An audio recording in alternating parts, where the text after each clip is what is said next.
باعث کی طرف سے بہت بہت مبارکباد، نہ صرف اعتکاف کی بلکہ آج رات لیلۃ الجائزہ بھی ہے جو کہ انعام کی رات کہلاتی ہے۔ اور انعام کی رات کا مطلب کہ جو کچھ روزے داروں نے روزہ رکھ کر، عبادت کرنے والوں نے عبادت کر کے اللہ کو منانے کی جستجو رکھی، فکر کری، کوشش کری، تو اللہ آج کی رات ان روزے داروں اور ان نمازیں، تلاوت، ذکر اذکار کرنے والوں کو انعام دیتا ہے۔ اور انعام ان کا حق بھی بنتا ہے کہ جب کوئی مزدور اپنی مزدوری پوری کر چکے تو اجرت کا مستحق ہوتا ہے، اور جو اس کو پوری مزدوری دے وہ اس کا قدردان ہوتا ہے۔ تو اللہ سے بڑھ کر کون قدردان ہو سکتا ہے؟ لہذا اللہ سب سے بڑا قدردان اپنے بندوں کی ایک ایک نیکی کی قدر کرتا ہے اور نیکی کو محفوظ رکھتا ہے، اور بندوں سے بھی یہی چاہتا ہے کہ وہ اس نیکی کو محفوظ بنائے۔ گزشتہ جمعے ساجد نے کچھ عرض کیا تھا کہ نیکی کو کس طرح محفوظ بنایا جا سکتا ہے۔ دیکھیے، اب ہم نے آگے کا راہ عمل طے کرنا ہے۔ اعتکاف صرف ایک عبادت نہیں ہے، یہ ایک سوچ ہے، ایک سوچ اور ایک فکر ہے کہ اس میں جو ہم نے عبادات کری ہیں، ہم نے اپنی آپ کی ایک روٹین سیٹ کری ہے۔ ہمارا جسم اس روٹین کا عادی نہیں تھا، نہ ہم اشراق پڑھنے کے عادی تھے، نہ چاشت پڑھنے کے، نہ اوابین پڑھنے کے، نہ تہجد پڑھنے کے، ہم عادی نہیں تھے نوافل نمازوں کے۔ لیکن اللہ نے اعتکاف کے ان 10 دنوں کے اندر یہ توفیق نصیب فرما دی۔ اب روٹین بنی ہے، اس روٹین کو ہم نے برقرار رکھنا ہے، اور اس کو کس طرح سے برقرار رکھنا ہے کہ جس طرح ہر ایک، جیسے اسکول میں، کالجز میں ایک ٹائم ٹیبل ہوتا ہے، اور اس ٹائم ٹیبل کے اکارڈنگ آپ نے اپنے لیکچرز کو سیٹ کرنا ہوتا ہے کہ اتنے وقت میں یہ کام، اتنے وقت میں یہ لیکچر ہے۔ بالکل اسی طرح اپنی زندگی کا ایک ٹائم ٹیبل سیٹ کریں کہ اس وقت میں میں نے یہ کام کرنا ہے، اس وقت نماز کا ہے، یہ وقت تلاوت کا ہے، یہ وقت نوافل کا ہے، یہ وقت کھانے پینے کا ہے، یہ وقت کھیلنے کودنے کا ہے، جو مرضی، لیکن ایک ٹائم ٹیبل سیٹ کریں۔ اس ٹائم ٹیبل کے سیٹ کرنے پر آپ کی زندگی ایک ڈسپلن میں آتی ہے، اور یہ جو ڈسپلن زندگی ہوتی ہے یہی اصل میں ایک مفید زندگی ہوتی ہے، جو ایک معاشرے پر ایک پازیٹیو امپیکٹ ڈال سکتی ہے، ایک مثبت اثر ڈال سکتی ہے۔ اور اگر ہماری زندگی بے ترتیب ہو، بے ہنگم ہو، ڈسپلن نہ ہو، تو ہم اس معاشرے کو ایک پازیٹیو امپیکٹ نہیں دے سکتے۔ ہم ایک خضرا پودے کی طرح اگتے چلے جائیں گے، اور یہ معاشرہ بھی ہمارے ساتھ رواں دواں اس کی گاڑی رہے گی، وقت کا گھوڑا کوئی نہیں روک سکتا، وقت چلتا رہے گا، لیکن ہم معاشرے کے لیے مفید فرد ثابت نہیں ہیں۔ ہمیں ایک مفید فرد ثابت ہونا ہے، اور اس کے لیے حضور صلی اللہ علیہ وسلم کی بس ایک حدیث کو اپنے پلے باندھنا ہے۔ جس طرح ہمارے بڑے بوڑھے کہا کرتے تھے نا کہ دامن سے گرہ لگا کے رکھو، وہ دامن سے گرہ ہم سب معتکفین نے لگا کے رکھنا ہے، بالخصوص معتکفین، اور وہ جو اعتکاف نہ کر سکے ان کے لیے بھی دامن سے گرہ وہ بالعموم اس کو لگائیں۔ حضور صلی اللہ علیہ وسلم نے ارشاد فرمایا تھا کہ من حسن الاسلام المرء ترکہ ما لا یعنی، کہ اسلام، ایک انسان کی، ایک مرد کی اسلام کی خوبصورتی اس میں ہے کہ وہ ہر لا یعنی کام چھوڑ دے، جو اس کی زندگی کا کوئی مفید کام نہیں ہے، کوئی ضروری اچھا کام نہیں ہے، چاہے وہ کھانے پینے میں سے ہو، چاہے وہ بولنے میں سے ہو، چاہے وہ چلنے میں سے ہو، چاہے لوگوں سے ملنے میں ہو، کوئی ہو، جو بھی لا یعنی کام ہے، بے فضول کہہ لیجئے، مفید غیر مفید کہہ لیجئے، جس کا آپ کی زندگی کو نہ پازیٹیو فائدہ ہو نہ نیگیٹو، تو اس سے اپنے آپ کو بچائیں۔ بلکہ عام طور پر ایسے کام کہ جو مفید نہیں ہوتے ان کا منفی نقصان ضرور ہوتا ہے، منفی نقصان سے اپنے آپ کو بچانا ہے۔ لہذا اللہ نے یہ نعمت اعتکاف کی آپ کو نصیب فرمائی۔ اب اس میں ایک سوچ یہاں سے ہم لے کر جا رہے ہیں کہ ہم نے اب اپنی زندگی کے اندر فیوچر میں مستقبل کو روشن بنانا ہے، اور اس کو روشن بنانے کے لیے اپنی ہر غیر ضروری، غیر نفع مند کام، لا یعنی کام، چاہے وہ بات ہو، کام ہو، کچھ ہو، اس کو چھوڑنا۔ اعتکاف کے دنوں میں بھی انسان کا نفس اس کے ساتھ کھیلتا رہا ہے، کہیں ہنسی گپوں میں، کہیں الٹی سیدھی گفتگو میں، کہیں نامناسب گفتگو بھی ہوئی. تو یہ اگر ہم رمضان کے اندر اعتکاف کی حالت میں مسجد کے اندر بیٹھ کے اگر ہم اس طرح لایانی گفتگو میں مبتلا رہے تو اس کا مطلب ہے ہمارے نفس کا ایک شیطان جاگ رہا تھا. اللہ کا قانون ہے، اللہ کا فیصلہ ہے کہ شیطان جو اصل شیطان ہے وہ تو قید تھا، لیکن انسان کے اندر بیٹھا ایک نفس کا شیطان تھا جو آزاد تھا، اور اس نے ہی ہم سے یہ سارے کام کروائے. کہیں ہنسیاں، کہیں الٹی سیدھی گفتگو، کہیں لایانی کام. تو یہ نفس کی ایک شرارت تھی. اس شرارت سے اب اپنے آپ کو بچانا ہے.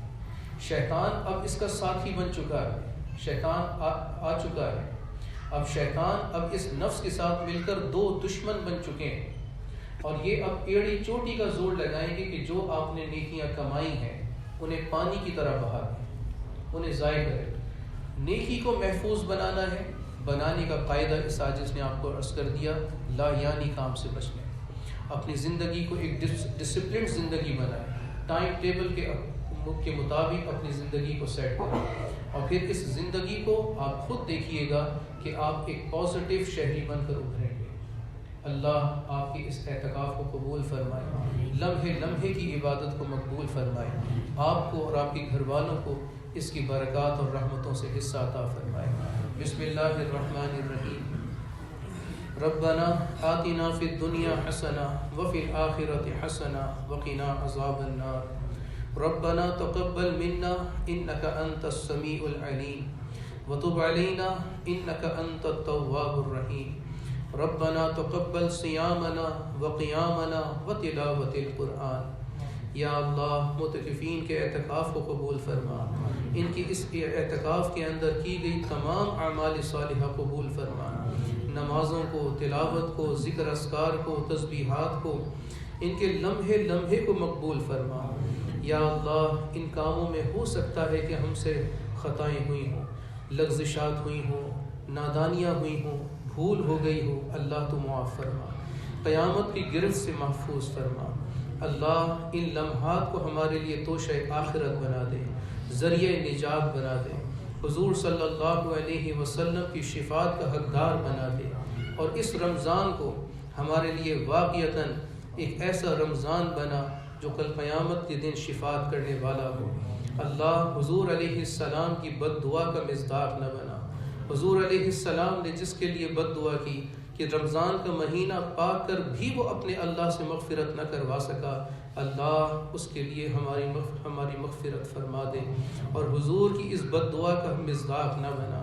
حضور علیہ السلام کی شفاعت کبریٰ کا حقدار بنا، ان کی معیت جنت الفردوس نصیب فرما، اور حضور علیہ السلام کی سائے میں ہمیں اپنی رضا عطا فرما. یا اللہ ہمیں اپنے اکابرین اور اسلاف کے روبرو سرخرو فرما، حضور علیہ السلام کے روبرو سرخرو فرما، صحابہ کرام رضی اللہ عنہم کے روبرو سرخرو فرما. اللہ ان نیکیوں کو ہماری زندگی کے اندر نیکیے جاریہ فرما، اور ہماری زندگیوں کے اندر ان نیکیوں کا اجرا فرما. رمضان کی ان بہاروں کو غیر رمضان بھی جاری رکھنے کی توفیق عطا فرما. کچھ وقت نکال کر مسجد کے اندر آ کر بیٹھنے اور یکسو ہو کر اللہ کی طرف توجہ رکھنے کی توفیق عطا فرما. اللہ مسجد اور مسجد کے ماحول سے محبت نصیب فرما، نمازوں کو 5 وقت کا ادا کرنے کی توفیق عطا فرما، صوم و قیام کی توفیق عطا فرما. یا اللہ فرض روزوں کی توفیق دی، نفلی روزوں کی بھی توفیق عطا فرما. شوال کے 6 روزے رکھنے اور آگے ذی الحج کا یہ یوم العرفہ کا روزہ رکھنا، محرم کے 9، 10 یا 10، 11 کے عاشورہ کے روزہ رکھنا، اور اسی طرح ایام 20 کے نفلی روزے رکھنا، پیر جمعرات کا مسنون روزہ رکھنا ہمارے لیے آسان بنا. یا اللہ اس رمضان کی ان روزوں کی برکت سے ہمارے نفس کی اصلاح فرما، ہمارے نفوس کا تزکیہ فرما، ہمارے ہر عمل کے اندر اخلاص عطا فرما، ریا سے، دکھلاوے سے، عجب خودبینی سے محفوظ فرما. یا اللہ ہمارے دلوں کی اصلاح فرما کر ہمارے دلوں کو آپس میں جوڑ بھی دے. یا اللہ جو روٹھے ہیں انہیں منا دے، جو آپس میں کسی بات پر نزاع ہے جو آپس میں کسی قسم کی چپ کلش ہے اللہ ان کو آپس میں باہم شیر و شکر فرما دے، آپس کے اختلافات کو دور فرما دے۔ یا اللہ مسلمان تو وحدت کی لڑی میں پرویا ہوا ایک فرد ہے، یا اللہ آپس کے اختلافات کو دور فرما دے۔ جن کے گھروں کے اندر ناچاکیاں ہیں ان کے گھروں کے اندر الفتیں بھر دے، آپس میں لڑے ہیں تو صلح کروا دے، روٹھے ہیں تو منا دے، کسی بھی قسم کے درد میں مبتلا ہیں تو اللہ ان کے درد کا مرہم بنا دے۔ اللہ سب کو خیر و برکت نصیب فرما، لیلۃ الجائزہ کی برکات نصیب فرما۔ اس رات بھی ہمیں اپنی عبادت کی توفیق عطا کر اور تجھ سے تجھ کو تیرے لیے چاہنے کی توفیق عطا فرما دے۔